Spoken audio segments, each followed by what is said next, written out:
அவ்வளவு ஒரு திறமையாக ஓட்டுன்னு எல்லா அனுபவம் இருந்தால் தான் வெளிநாட்டில் சமாளிக்க முடியும். ஆனால் வாயை கட்டுப்படுத்தணுங்க. வாய் ரொம்ப பேசுனாவே நமக்கு வந்து ஒரு வீட்லேயோ ஒரு ஒரு இடத்துல வேலை செய்ய முடியாது. எதனால் சொல்கிறேன்னா, அமைதியாக இருக்குங்க, எல்லாத்துக்கும் சாமி போடுங்க. நமக்கு மேலே உள்ளவங்களுக்கு வந்து ஜால்ரா அடிக்கணும். அவங்க என்ன சொல்கிறாங்களோ அவங்க 3 கால் தான், முயலுக்கு 3 கால் தான் சொன்னால் 3 கால் தான், காக்காவுக்கு 3 கால்னால் 3 கால் தான் சொல்லுவேன். இப்படி செஞ்சால் தாங்க அந்த வெள்ளாண்டு வாழ்க்கையை ஓட்டலாம். இல்லை ஓட்ட முடியாதுங்க. இப்போ நான் ஒரு இடத்துல வேலை செஞ்சுக்கிட்டு இருந்தேன். 2300 சம்பளம். 2300 சம்பளம். 2300 சம்பளத்தில் என்ன செய்யணும்? சாப்பிட்டுக்குன்னு, டெலிஃபோனுக்கு கார்டு வாங்கிக்கினேன், டெலிஃபோனுக்கு வந்து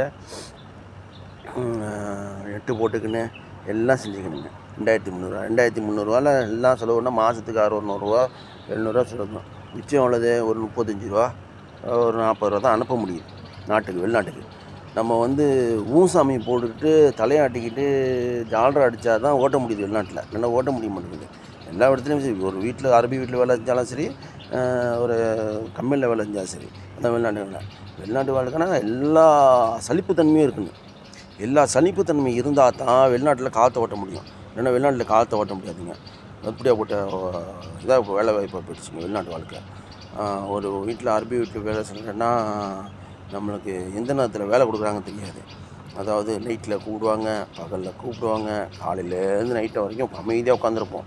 வேலையே இல்லையேன்னு பேண்ட்டை போட்டு சட்டையை போட்டு குளிச்சுட்டு உட்காந்துருப்போம். காரெல்லாம் கழுவி போட்டு உட்காந்துட்டு கூப்பிடுவாங்க பாருங்கள். எத்தனை மணிக்கு?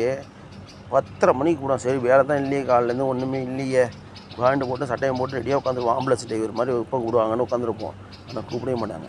ஆனால் 10 மணி படுப்போம், கையிலலாம் கட்டுவோம், தூக்கி அவுத்து போட்டு எல்லாத்தையும் கட்டும் போது தான் கூப்பிடுவாங்க பாருங்கள். ஃபோன் அடித்து டால் பர்றா சக்கல் சேகரா, வண்டி ஸ்டார்ட் பண்ணு, வெளியே வாம்பாங்க. எப்படி இருக்கும்?